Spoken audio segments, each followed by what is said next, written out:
Good morning student. बघा, आपलं जे काही नवीन चॅप्टर सुरू झालेलं आहे तिसरं, मोशन इन प्लेन, तर त्याच्यामध्ये आपण जो काही नेक्स्ट टॉपिक बघणार आहोत तो असणार आहे युनिफॉर्म सर्क्युलर मोशन. बघा, आता नावामध्येच त्याचा मिनिंग आहे की युनिफॉर्मचा अर्थ काय, एक समान गती. म्हणजे एक समान गती म्हणजेच काय, युनिफॉर्म सर्क्युलर मोशन. हा तर शब्दशः अर्थ झाला, परंतु आपल्याला त्याची डेफिनेशन बघायची इन फिजिक्स. तर बघा, what is meant by uniform circular motion? कि an object is moving with a constant speed along a circular path is said to be in a uniform circular motion. म्हणजे काय की एखादा object हा जर समजा त्याचा जो काही स्पीड असणार आहे तो कसा असणार आहे, कॉन्स्टंट असेल, तर त्याला तुम्ही काय म्हणू शकताय, युनिफॉर्म सर्क्युलर मोशन. ओके, बघा आता मी तुम्हाला युनिफॉर्म सर्क्युलर मोशनची डेफिनेशन लिहून देते म्हणजे ती तुमच्या लक्षात येईल. Definition,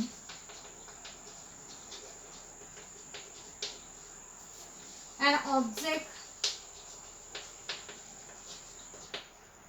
with constant speed along a circular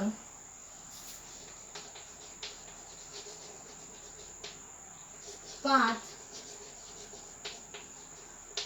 is said to be in a uniform circular motion. त्याला शॉर्ट मध्ये UCM देखील म्हटलं जातं. ओके, म्हणजे काय की तुम्हाला UCM सुद्धा शॉर्ट मध्ये त्याचा शॉर्ट फॉर्म आहे हा की युनिफॉर्म सर्क्युलर मोशन. की एखादी ऑब्जेक्ट जर समजा ही कशी असणार आहे, कॉन्स्टंट स्पीडने असणार आहे. या शब्दाला फार महत्व आहे. कॉन्स्टंट त्याचा स्पीड असेल तर त्याला तुम्ही काय म्हणू शकता, युनिफॉर्म सर्क्युलर मोशन. आता पुढचं बघायचं आहे आपल्याला centripetal force. What is mean by centripetal force? Centripetal force, तर सेंट्रिपिटल फोर्स म्हणजे काय की जी काही ॲक्सलरेशन आहे, the acceleration must be is a perpendicular to the tangential velocity. म्हणजे जे काही ॲक्सलरेशन असणार आहे ते एक प्रकारे व्हेलॉसिटीला टँजंट. टँजंटचा अर्थ काय की जिथे 90 डिग्रीचा अँगल तिथे तयार होतो त्याला तुम्ही म्हणू शकता तिथे टँजेन्शियल. ओके, तर ऑफ अ कॉन्स्टंट मॅग्निट्यूड, तिथे मॅग्निट्यूड देखील कॉन्स्टंट असणार आहे. त्याच्यानंतर always is directed toward the centre. सगळ्यात महत्त्वाचं, ज्या वेळेस आपण सेंट्रिपिटल फोर्सचा विचार करतो तर तो ऑब्जेक्ट एक प्रकारे सर्क्युलर मोशन मध्ये येता येता हा एका सेंटर मध्ये येत असतो. ओके, म्हणजे हा ऑब्जेक्ट एक प्रकारे फिरत फिरत फिरत फिरत टुवर्ड काय येत असतो, तो सेंटरला येतो. तर त्यावेळेस तुम्ही काय म्हणू शकता, सेंट्रिपिटल फोर्स. आपल्याला 12th मध्ये हे जे काही टॉपिक आहे डीपली बघायचे, त्यावेळेस तिथं आपल्याला खूप एक प्रकार त्याचं एक्झाम्पल याच्याशीच कम्पॅरेटिव्हली दुसरा असणार आहे सेंट्रिफ्युगल. तर याच्या अपोजिट काय की तो सेंटर पासून लांब अवे, अवे म्हणजे काय, लांब जातो तो एक प्रकारे. सेंटर पासून लांब जेव्हा जाईल त्यावेळेस त्याला म्हटलं जात असतं सेंट्रिफ्युगल. आणि ज्या वेळेस तो सेंटर कडे येतो, टुवर्ड्स द सेंटर, हे शब्दाला फार महत्व आहे, तर त्यावेळेस तुम्ही त्याला म्हणणार सेंट्रिपिटल फोर्स. ओके, अशा पद्धतीने तुम्हाला सेंट्रिपिटल फोर्सच फक्त 11th स्टँडर्डला आहे, सेंट्रिफ्युगल नाहीये. टेक्स्टबुक वाटल्यास तुम्ही रेफर करू शकताय. त्यानंतर पुढचं असणार आहे बघा, पुढचा टॉपिक असणार आहे आता याच्याशी रिलेटेड त्याचा फॉर्म्युला आहे सेंट्रिपिटल फोर्सचा. त्यांनी दिलेला आहे की F is equal to ma vector, आणि त्याचाच आपण ॲक्सलरेशन हे टाकतोय. तर त्यावेळेस तो निगेटिव्ह ॲक्सलरेशन म्हणजेच का ओमेगा स्क्वेअर आर, म्हणजे ॲक्सलरेशनची व्हॅल्यू आपण काय टाकलेली आहे, ओमेगा स्क्वेअर आर. हे सर्व आपल्याला आता तुम्हाला फक्त फॉर्म्युला अंडरस्टँड करायचा आहे की नेमकं इथे हा कसा आलेला आहे. 12th मध्ये याचा आपल्याला जे काही जास्तीचं नॉलेज आहे ते बघायचं आहे. ओके, मग त्यानंतर बघा पुढचा जो काही टॉपिक असणार आहे conical pendulum. What is mean bye conical pendulum? तर कोनिकल पेंडुलम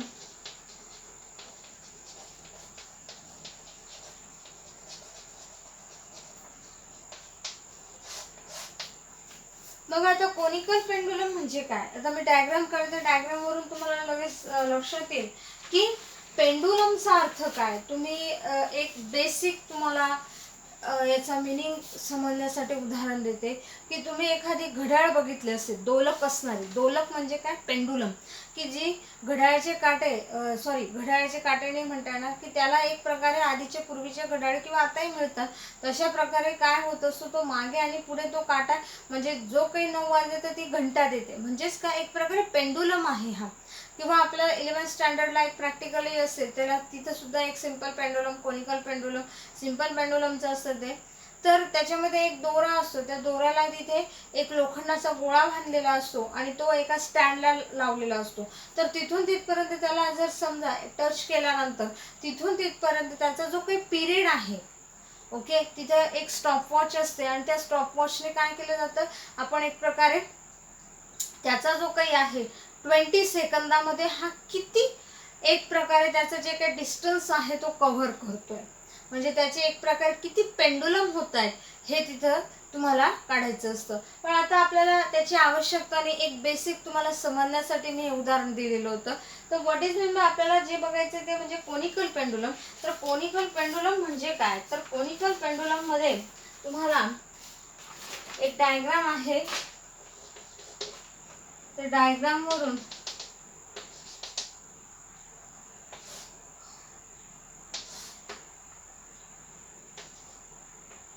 इकडे थीटा, त्याच्यानंतर इकडे एम, इकडे आर एल साइन थीटा, त्याच्यानंतर इकडे टी साइन थीटा, इकडे थीटा, इकडे ओ आणि h is equal to l cos theta. अशा पद्धतीने तुम्हाला इथे, त्याच्यानंतर त्याची रेडियस आहे ही इथून इथपर्यंत, हा O1 हे डिस्टन्स घेतलेलं आहे. इथं जर ओ आहे याला O1 त्यांनी म्हटलेलं आहे.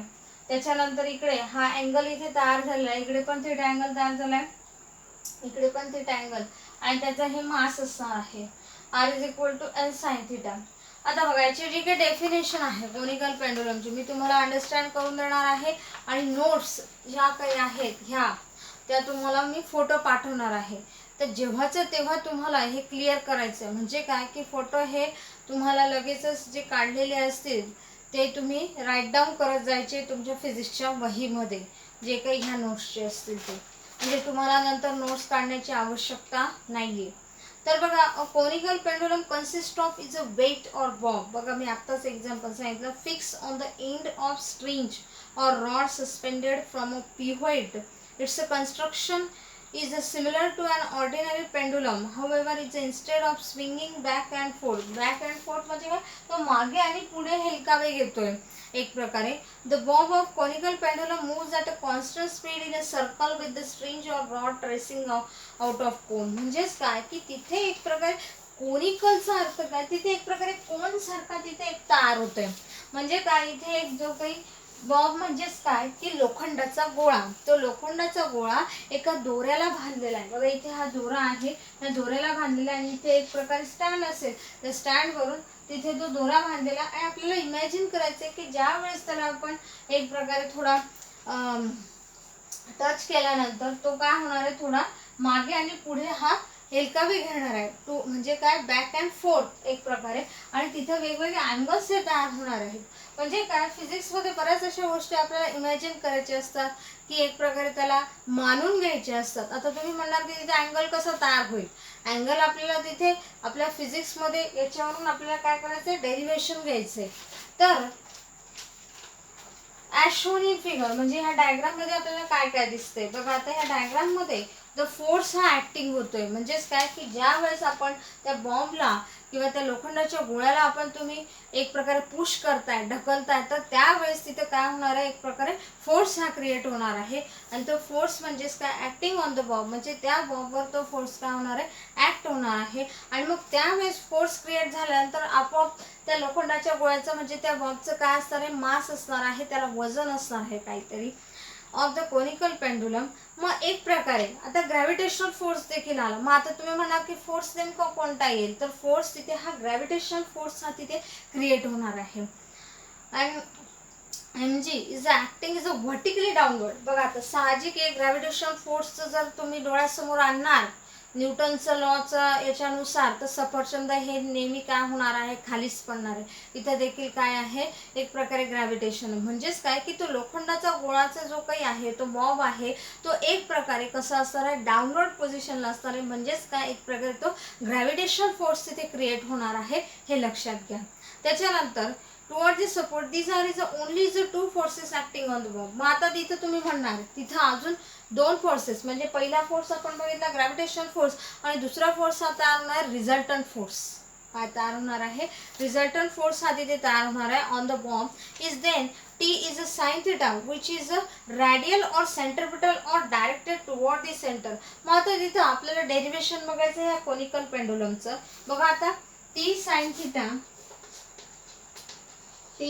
theta is equal to mv square upon r. आता तुम्ही म्हणाल की mv square upon r म्हणजेच काय की एक प्रकारे तिथं जी काही अँग्युलर व्हेलॉसिटी आहे ती तिथं तयार झालेली आहे. म्हणजेच काय, याचं जे काही इक्वेशन आहे, आता हा जो v स्क्वेअर अपॉन r आहे, तुम्ही म्हणाल की हे इक्वेशन कसे तयार होत आहे, बऱ्याच अशा गोष्टी ह्या त्यांनी ऍक्च्युली बेसिक ह्या तुम्हाला माहिती पाहिजे की v स्क्वेअर अपॉन r म्हणजेच काय असते, अँग्युलर वेलॉसिटी.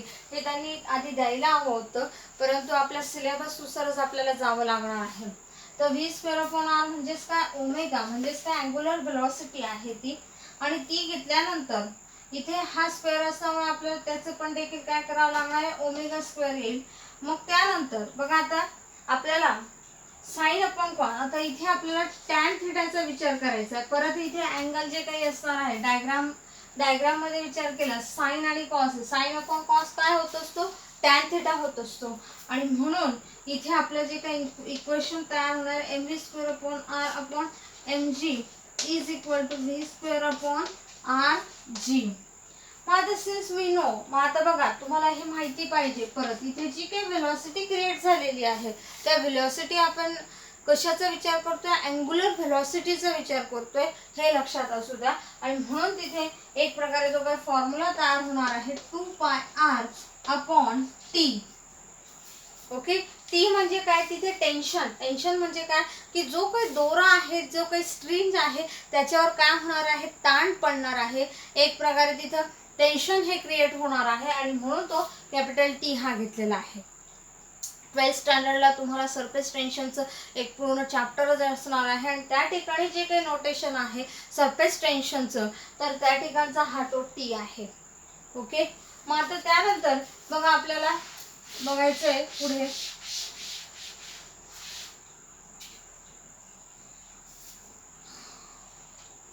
बघा आता टी आपल्याला इथे टी जो काही काढायचा आहे 2π, आपण कुठपर्यंत आलो, v is equal to 2πr upon T. आणि त्यानंतर परत आपल्याला ही जी काही v ची जी काही व्हॅल्यू आपल्याला जी मिळालेली आहे, तुम्ही याला इक्वेशन नंबर फर्स्ट म्हणू शकता किंवा सेकंडही म्हणू शकता. मग आता इथे ही जी काही v ची व्हॅल्यू आहे मी ही कशामध्ये पुट करेन, पुट इन फर्स्ट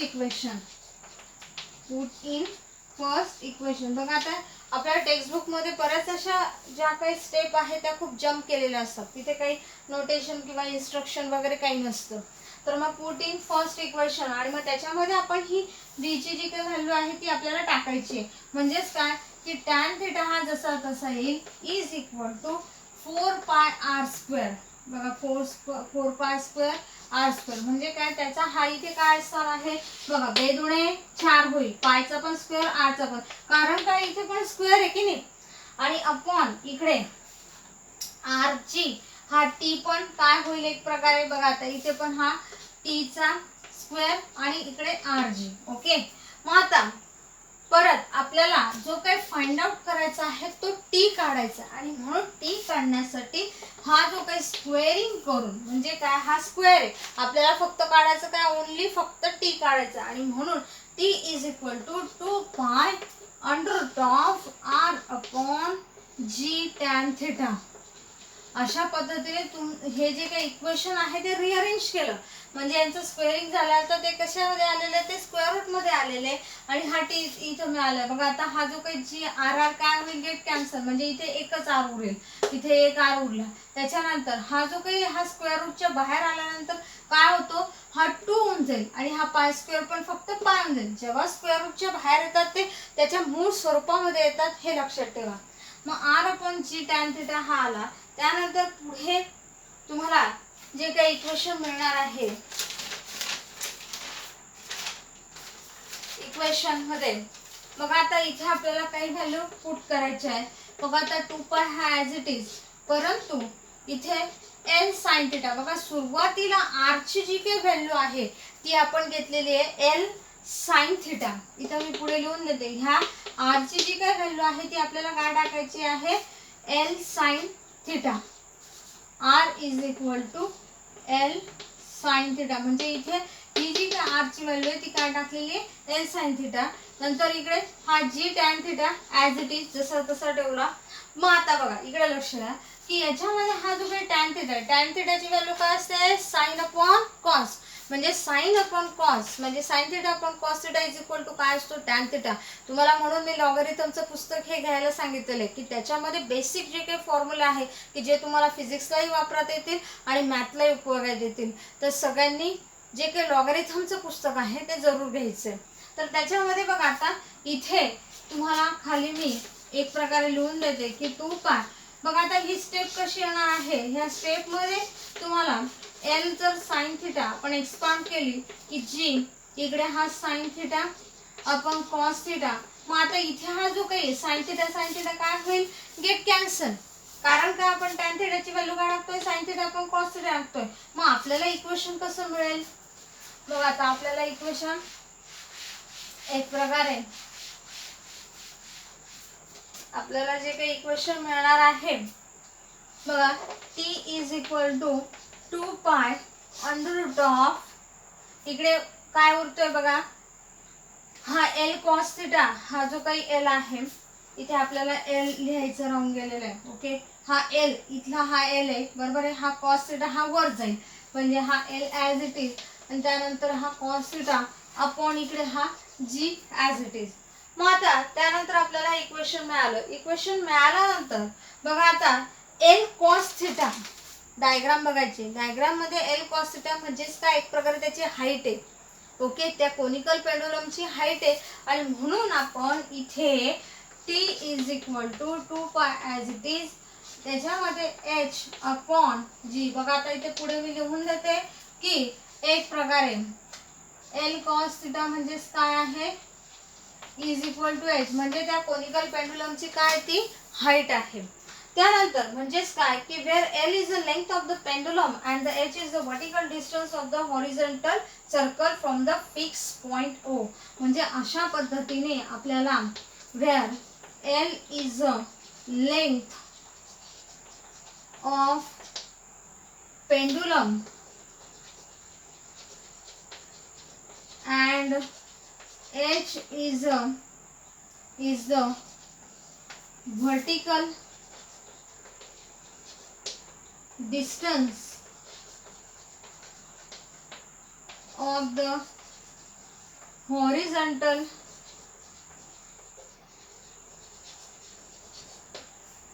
circle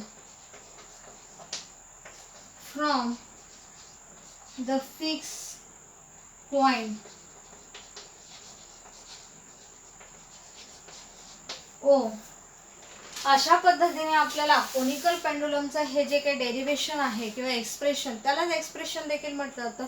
तर हे 3 किंवा 4 मार्कासाठी तुम्हाला विचारलं जाईल पुढच्या एक्झाममध्ये. आता नाहीये, आता तुम्हाला सध्याला ह्या सेमिस्टर एक्झाममध्ये फक्त 2च चॅप्टर आहेत, पहिलं आणि दुसरं.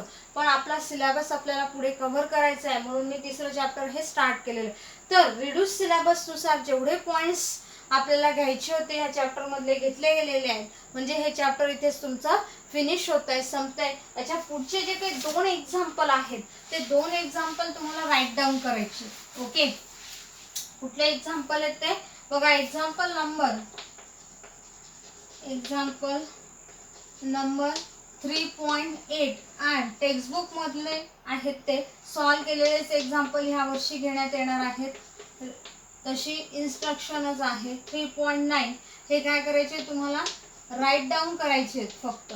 ओके, इझी प्रॉब्लेम आहेत. अशा पद्धतीने आपलं हे चॅप्टर काय झालेलं आहे, कम्प्लीट झालेलं आहे. याच्यावरचे क्वेश्चन्स तुम्हाला मी पुढच्या व्हिडिओ लेक्चरमध्ये समजून सांगेन. नमस्कार.